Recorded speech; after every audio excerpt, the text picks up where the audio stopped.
All right, we're doing a quick ramble, a post-show ramble. Okay. So we're talking about how. We were just about to compare Ethereum Maxis to Bitcoin Maxis. Yeah, I fucking hate Ethereum Maxis the most because they tout the decentralization. I can sympathize with Bitcoin Maxis because they a lot of them fooled, and it's kind of an intricate cloak and shadows. And Bitcoin really did represent something one day, and I give it a couple more years, and I will not give them any sympathy. But I can sympathize with some Bitcoin Maxis who I believe are ignorant. You cannot be an ignorant Ethereum maxi. You're either I'm not gonna be nice. You're either an idiot or you're a psyop or you're a sellout. Or you're disingenuous. You're one of those two. It's that simple. If you're going, I'm not saying you're an idiot if you hold Ethereum. If you go around saying it's decentralized and you haven't done any research, that would make you an idiot. If you go around saying it's decentralized and you know it's not, that makes you disingenuous. It makes you a charlatan. And if you are planted to sound fancy and get on all the fucking stages and say all the words and have all the charisma, and that for some reason Vitalik's fucking everywhere. He's like meeting Putin like he's everywhere. Oh, that's just by accident. That's just a coincidence. That's just a fucking coincidence. That's a psyop. So you're one of the three. It's that simple, but you're promoting a tyranny machine. Now, I don't mind Ethereum if we have a parallel economy. If we have something that's really decentralized, that's fine, but say it what it is. I'm investing in a new banking system. That's simple, man. It's a goddamn stock almost. If you're talking about it's more than a stock, but treat it like that. It's a centralized protocol. You're saying, I know this thing can be abused, and if we don't have an alternative, we're fucked, but number go up. I would respect you a lot more. But at least say, hey, we should be building a parallel economy because I don't want to get rich in this fucking dystopian world. And they're going to make me dance like whatever. Fuck that. Well, get me on stage and flap my wings. And you have to do that one day at the KYC or Ethereum. You think you won't? You have no idea how dystopian this shit gets. You have no idea how fucked up these people are. The world is run by some really fucked up, weird people. It's so naive, man. It's so naive. People are just like flying blind into the bull market. Oh, it's all good, When shit comes down on you, you are not going to know what's fucking hit you. And you needed to game theory all of this out a long number of years ago. And you didn't. You didn't do it. And I don't know how you know what might happen though? They might not come down hard on them. They might just go medium. Just enough to keep the people in. Mm-hmm. Yeah, that's the most important, to get as many people in as possible. I mean, fuck, that's what they're going to do, isn't it? They're going to do it nice and light, and then they're going to slowly tighten the screws over time, like the frog in boiling water. They make it irreplaceable to where it becomes such an intricate cog that you rely on it. Yeah. That's what they want. That's why it's so important to support these decentralized, no pre-mine, no ICO, no CEO, no foundation, no VC early capital blockchains that have actually done it properly, that are way down in the market caps because they're scrimping and saving and they're trying to do their best. And there's no liquidity because the VCs aren't interested because they're not going to get to use the community members as exit liquidity later. Those are the real chains. Those are the real projects. And those are the ones that are going to be able to stand up to the scrutiny and stand up to the pressure. And fucking these big like mainstream chains, they're going to slowly tighten the screws and just hope that that's what they're doing.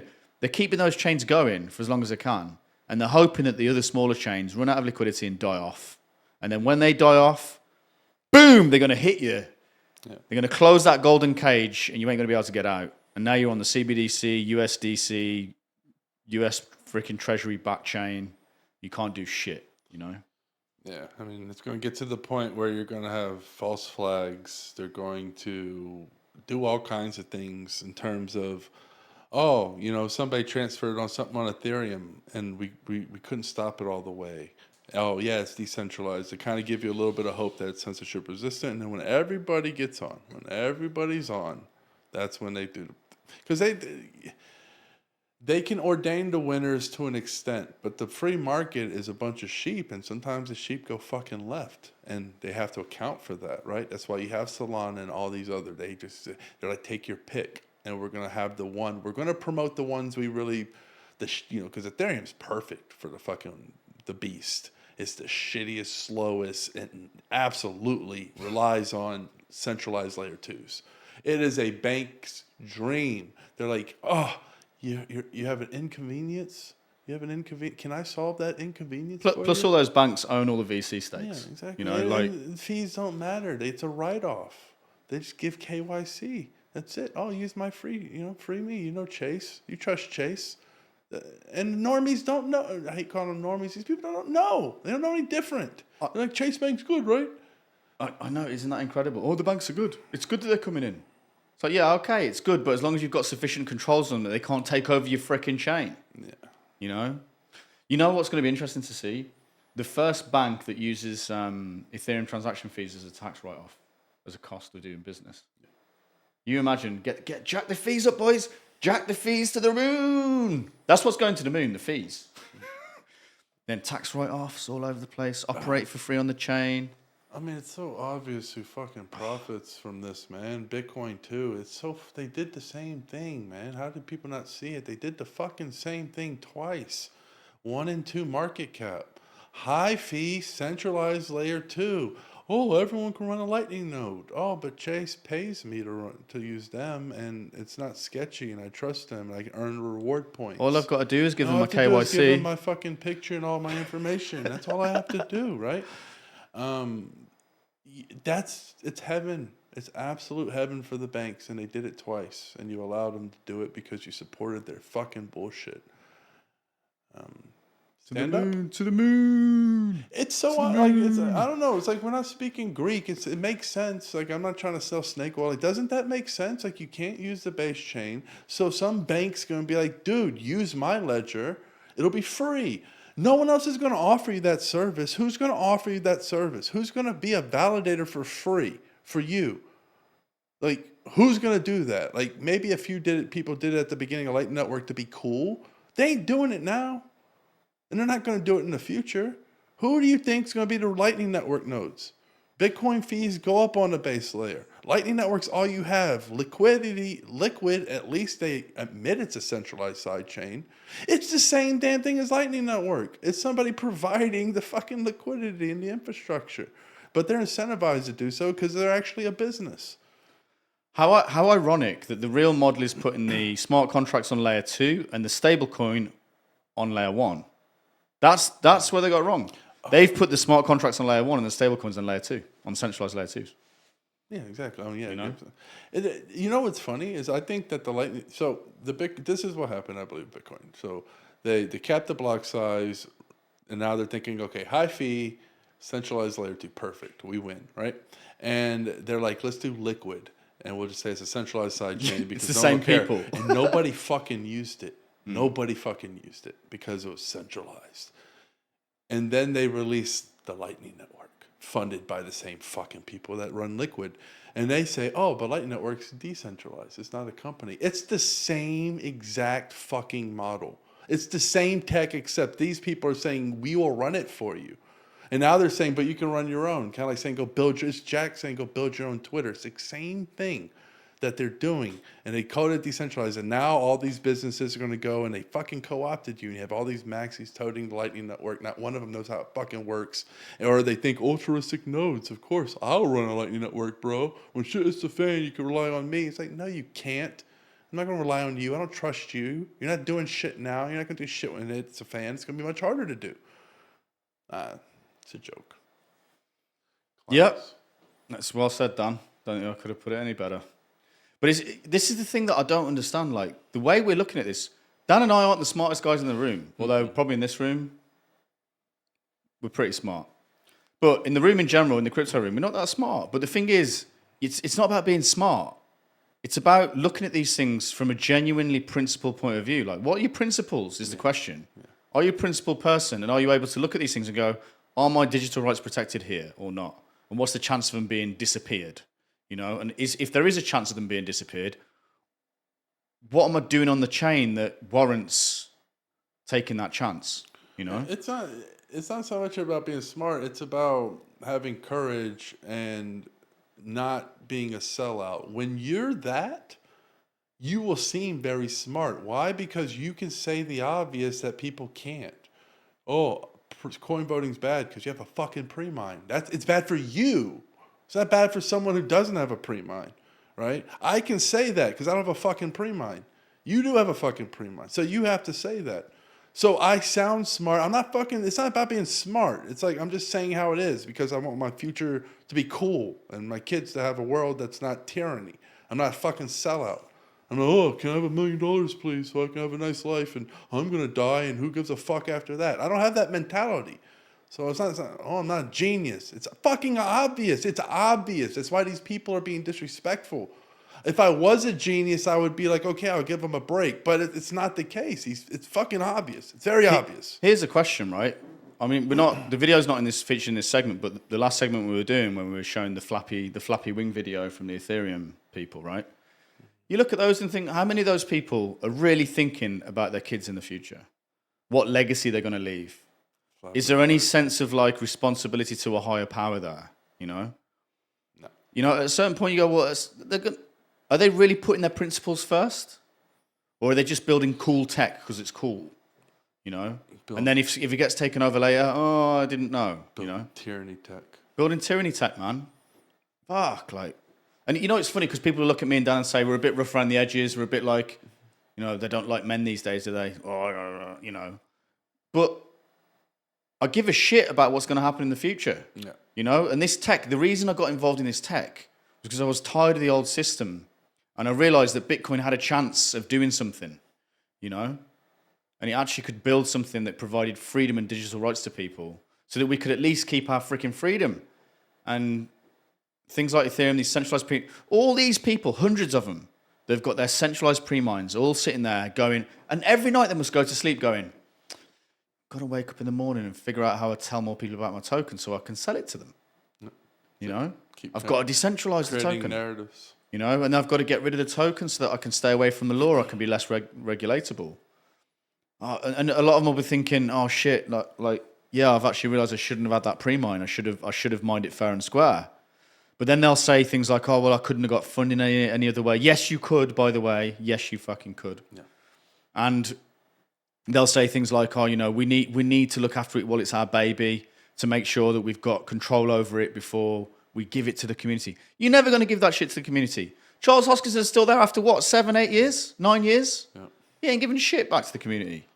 You know? And maybe he will, but there's no signs of it. Show me the sign. Show me the action that he's taken, the smart contract he's written to burn his tokens. You know? I'm going to sound, it's going to be a little, I guess, I won't say heavenly, but idealistic. There's nobody out there, there's no founder out there that is capable of blueprinting the perfect scenario. It hasn't happened in practice. Nobody's done it correctly. Not one person. Not even Satoshi. Why? Didn't have an algo stablecoin. Sorry, Satoshi, even if you're a big blocker.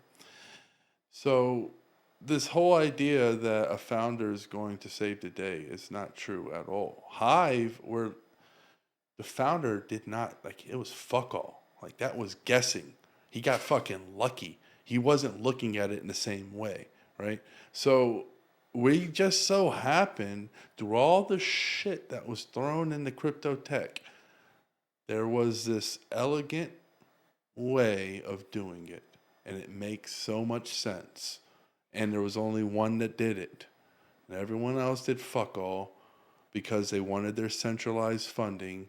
Because you think this is organic. You think these people raise billions. They say, you don't do high fee. You don't do centralized infrastructure. Get the fuck out of here. I'm not going to invest in you. You think Infura is going to fucking help Ethereum if they're not needed? That's why there's only one. It's like trying to sell heirs. That's why there's no pre-mine. There's nothing that people can grasp on Hive. There's no way that these fucking tentacles, how do we make money off? How do we exploit it? They can't. That's why they're so quiet about it. But knock on wood that you have a base layer, the 3 pillars. Right? It's almost like the Bible. It's like we're discovering this shit. The 3 pillars, the data availability, the transaction, the algo stablecoin. Who the fuck could have thought that you needed that? That's crazy shit. You need all 3, though. You take one away, it's ruined. It's done. And then you do everything else in the other layers. Everything has its own layer. You incentivize everything. Oh, transaction layer, you can incentivize outward. This is fucking magic. This is crazy. And I didn't think of this shit. We discovered it, and we're like, oh, it makes sense. It's like cavemen didn't invent fucking fire. They discovered it. It's the same thing with this digital fucking thing. I get goosebumps every time I think about Hive and how it just fucking works. And it's like, holy shit. And nobody could have comprehended to think about making that at the very beginning. And yet here we are. And the more you think about how to take it down, the more difficult it is. Yeah. In many ways, we've said this a few times as well. You want to be on a protocol where if it gets attacked and taken down, the subsequent forks are potentially way more difficult to deal with, way more dangerous, way more hostile than the previous one. So you look at Steam. Steam was like, wasn't quite flappy wingland, but it was a little bit airy sometimes. Yeah, and little bit of the dancing. There's a bit of dancing going on. And then Hive is like a much more serious, you don't fuck with Hive. Professional fucking chain. And it's like, what's the next one going to, It's if like you attack that. Fucking paladin with a goddamn shield. Oh, man. Yeah. There ain't no smile on Hive's face. That's actually a big deterrent. One of the deterrents for these attackers is if you play the game well enough over a number of years to accumulate enough of the token off the open market without making everyone too rich, and eventually get yourself into a position where you can take over the main witness pool with hundreds and thousands of accounts or whatever, the resulting fork from that, is it even worth dealing with? Saying you get bypass all the parameters, the month and all that. Let's just say hypothetically you get past all that. What will you create? Right. Because it's not going to be pretty. That's for sure. Yeah. Because and the other thing as well is like the closer those people get to freedom, the closer they are, the longer they get to use and exercise their digital rights, and then you take that away from them. Yeah. And you've got that shit in loads of different countries all over the world, and you're doing things like building water wells and sports frame parks for people in Venezuela and Ghana and all sorts of stuff. Those people are going to be pissed if that funding disappears, man. Yeah. It's crazy how, you kind of just on this Hive boat in the water, just it's going forward, and you don't quite understand everything. It doesn't quite make sense in the moment, but then we look at hindsight, and you're kind of like, oh, it's kind of lucky we built some wells in Ghana, because if we're attacked by the media, we have something to point to say, hey, well, look, we're not bad people. We actually helped build wells. And why did we build fucking wells? That's random as shit. Whose idea was that? It just came out of nowhere. It's like we're following the script almost, where it's like Hive's positioning itself for the war, and when it gets attacked, it's going to survive. It has an answer every time. There's an answer every time. Oh, we're terrorists? No, look, build wells, parks in Venezuela. You try to take it down. Oh, but this is so useful. There's no fees and HBD. You can't take it from my phone. You just can kind of aggressively tell me not to do it, but you really don't have the technology to track me in fucking the Philippines, do you? No, you don't. So I think I'm going to continue to use my HBD. Thank you very much. Oh, and I just earned some. You're going to tell me I can't earn now for fucking posting a picture online? Oh, you can't take the picture down because it's distributed on hard drives all over the world. So you look like a douchebag trying to censor me, and then you failed. Try to attack Hive. Just throw an attack at Hive. Throw the worst try to attack. It's always a way. And it always makes the attacker look like a douchebag, and it always makes the community stronger and either more enriched or fucking pissed. One of the two. It's both. It's a money attack. Well, we're richer and we're fucking pissed if you do somehow get through these parameters. And then guess what? We'll learn how you fucking did it, and you won't do it again. That's for sure.